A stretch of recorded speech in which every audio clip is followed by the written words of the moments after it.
Hello ladies and gentlemen, Nick here, and welcome to my review of Search Out Science Doctor Who special, Search Out Space. So this is the first review of the Doctor Who Wilderness Years reviews that I am doing. Okay, so let's take a look at Search Out Space. So the plot of this is technically, Search Out Science seems to be a educational game show which teaches children about science whilst also playing science-esque games, or at least that's what it appears like through this, in this case. And for this particular round of this particular game, we're looking at space, so stars, planets, spacey stuff, and we've brought in the Seventh Doctor, as played by Sylvester McCoy, to be our host and ask the questions. We've also got Sophie Aldred playing Ace, who is one of the contenders in the game, as is K9, voiced again by John Leeson. We've also got a third new character, Cedric. I can't remember the actor's name, but this character has not appeared in Doctor Who before. I don't think he appears afterwards ever again either. He might be a character for Search Out Science, but I don't think so. So I think he's just a new character for this one-off. Okay, so basically what's happened in this episode is that the Doctor will ask questions to the contestants and they will go off and try and answer them. Some of the others may give them some clues. For example, when K9 is looking at stars, Ace and Cedric gives him clues. The Doctor will also provide clues. There are also some questions that are provided to the audience to work for themselves. Although one big shame is that we don't get the answers at the very end to these questions. We don't find out whether, if the contestants get it right, we do find out if they're right or not. But when they don't get to answer it, then like K9 doesn't get to finish his question, finish answering his question about the different coloured stars. Nice touch having Smarties as different coloured stars. We don't get to find out the answers. So one big drawback about not giving us the answers is we don't actually learn the answers. So at the end, they could say they could just have a 2-minute clip, 2 minutes of going through the answers. Like the stars would become such and such, and the Smarties would represent the colours of when they are. That's a bit disappointing. However, I am loving the performances of Sylvester McCoy and Sophie Aldred. They're doing really great as the Doctor and Ace. It's funny that they ended up getting involved in this. How someone write some sort of continuity tie-in fan fiction or expanded media story just to somehow tie this into canon, because it's really great. And also introduce Cedric, because Cedric he's an alien. But not really know that much about him. He's just here for some fun times. He has a very funny bit where he's talking about the Earth's, what shape the Earth is. And of course he gets it wrong because he's got 3 options and he brings in a 4th, which is wrong. And also somehow K9's back. Well, why not? It's K-fucking-9.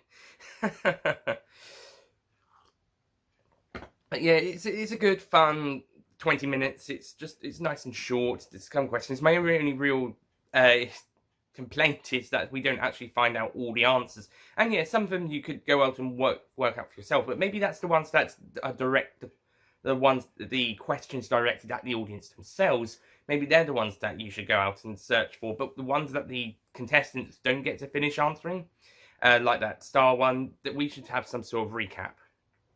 Other than that, some dodgy blue screen effects, but then again, I don't think this show even has as much of a budget as Doctor Who did in 1989. This is 1990, so if Doctor Who was on in 1990, of course it got cancelled that year. So, but I don't think, if Doctor Who was still on in 1999, I still think that would have had a bigger budget than Search Out Science. Yeah. So, yeah, but some of the blue screen effects do look okay. It's just that quite a few of them look a bit dodgy, and for some reason, the Doctor's on some sort of meteorite in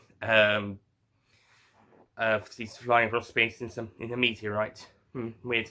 You get to have a bit of a Doctor Who themed in here, besides the Doctor and Ace and K9 being here. We get to also have the bit where the Doctor has to go and rescue K9 in the TARDIS. So there's a few nice little Doctor Who bits thrown in there. just to keep the Doctor Who fans happy, I suppose.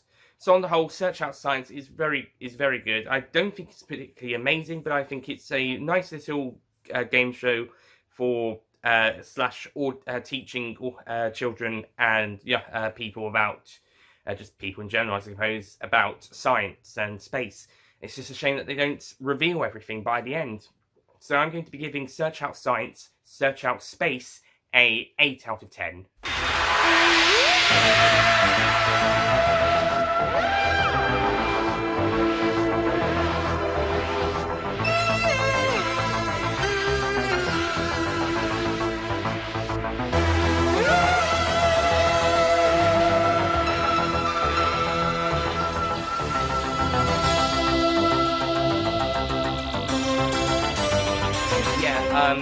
I think we got some answers at the very end.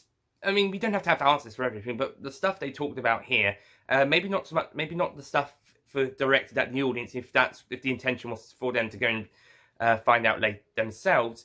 But the stuff that they're getting the contestants to find out, I think they should reveal everything at the end for that, or at least have some sort of recap at the very end. Because certainly I just left. I don't know if I remember any of this from any previous times about learning it, but certainly this show, I don't think we learnt stuff that we didn't get told throughout the episode, and there was nothing at the very end to catch us up to speed or fill in the blanks. So that was a shame. Anyway, so that's it from me. Thank you for watching, and you can find Search Out Science, Search Out Space on the Survival DVD. It's on disc 2, along with the Death of the Doctor's cutscenes. Anyway, that's it. Next time we'll be taking a look at the 1993 30th anniversary Children in Need special, Dimensions in Time, which also serves as a crossover with EastEnders, which is John Nathan Turner, I suppose.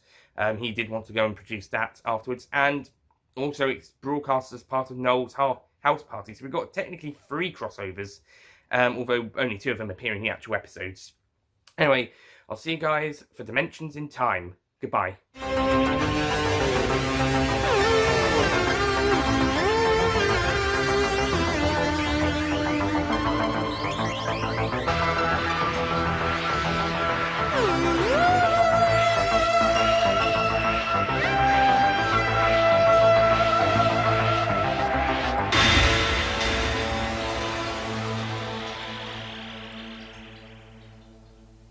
Don't forget to click below to subscribe to the official Nicholas Payne Retro YouTube channel.